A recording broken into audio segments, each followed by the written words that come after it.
Hi friends, it's Yana here today and welcome to my channel.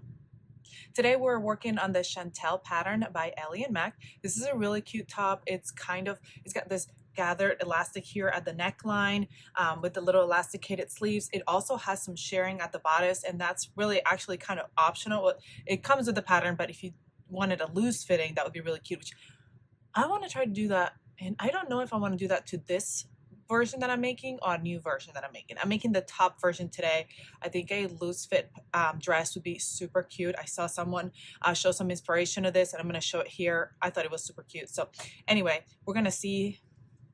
I think I'm just going to do the shirring on this one, but the next one I may do it without. But anyway, all right, let's get started.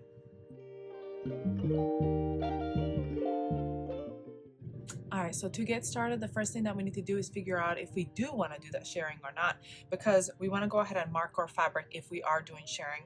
I did pins, but you could draw little lines. It's up to you to make sure that you know where you're going to shirr.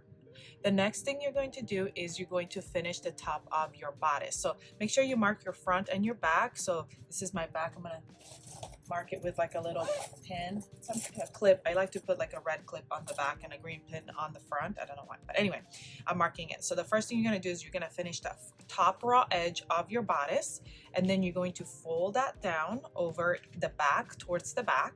I know you can't really tell which was my back and front of my bodice, but we're going to fold it towards the back, because then we're going to, from the front, we're going to top stitch 1/2 inch away from the top, and then another 1/2 inch away from that to create the casing where our elastic is going to go. Once you serge that raw edge, I'm going to fold it 1 inch over towards the back, and I'm going to give it a good steam, and then we're going to go top stitch.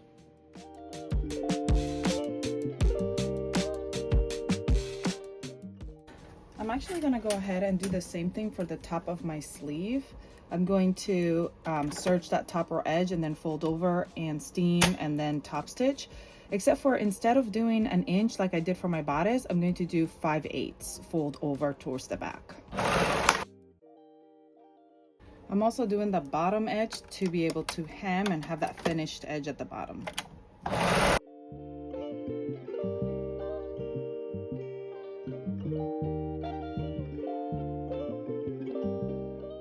Since I'm leaving the bottom just hemmed, I'm going to go ahead and just top stitch.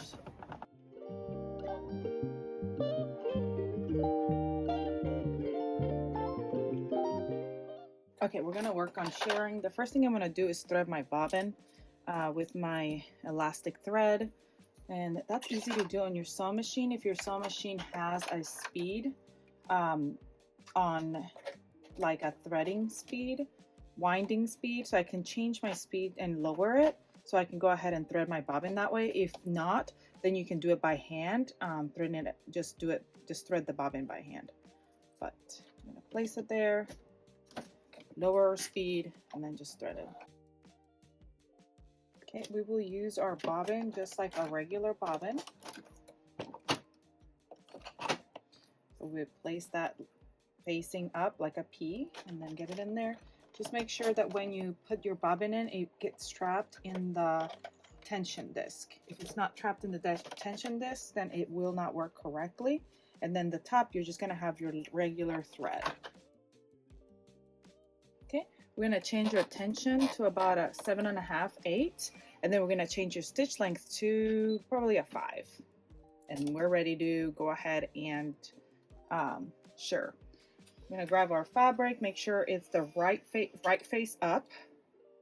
I'm going to start at those markings, the needle down, and go. It's just like sewing a straight stitch. It's going to go all the way down to the end. Now when I get to the end, I don't cut the thread, I just lift up my foot and pull, and then I turn. See how the fabric is already getting a little scrunchy? If your fabric is not doing that, it might be that your elastic thread wasn't caught on the tension, so you want to fix that.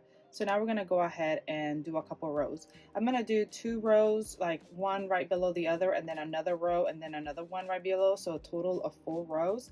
You can do more or less. We have different markings on it. It's up to you. I don't want to have a ton, so I'm going to go ahead and do that on both, and then we'll be done with shirring. It's so easy. It's just literally doing straight lines. Now I'm going to show you the best part about shirring, which is steaming it with your iron. We're just gonna give it a good steam, and you're gonna watch how the fabric just kind of shrinks into the elastic. The elastic just kind of shrinks in.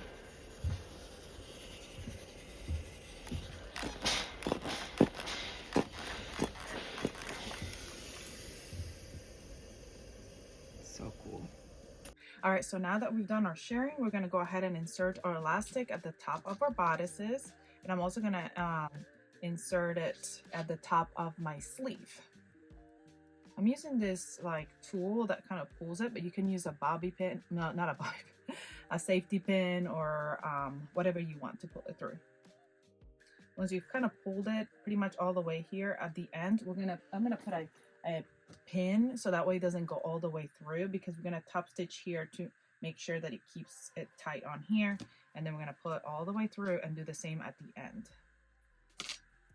And then we're gonna go over to my sewing machine and just do like a back stitch there to make sure it's not gonna come out.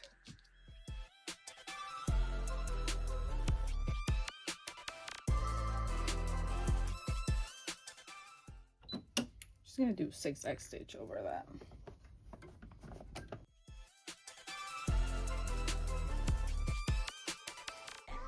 All right, so next we're gonna sew up those sleeves together. Like I said, since I'm only doing hemming at the bottom, that's why I went ahead and hemmed them first, but you can hem them after, especially if you're gonna be adding elastic. You can do that you can add it through after. So I'm gonna match up the two sides and sew those together, right sides together.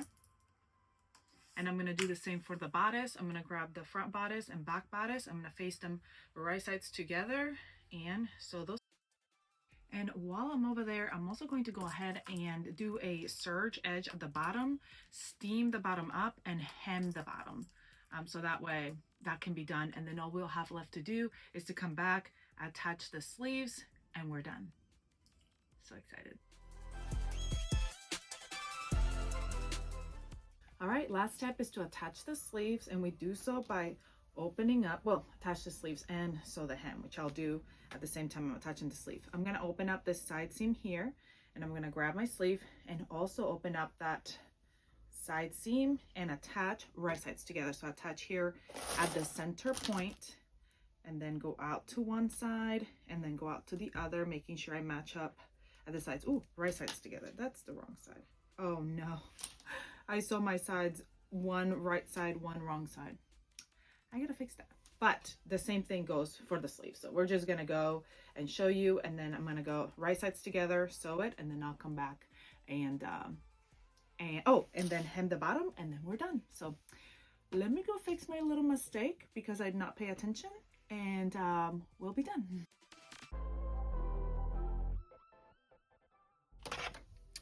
All right, lastly, we're hemming the bottom and we are done.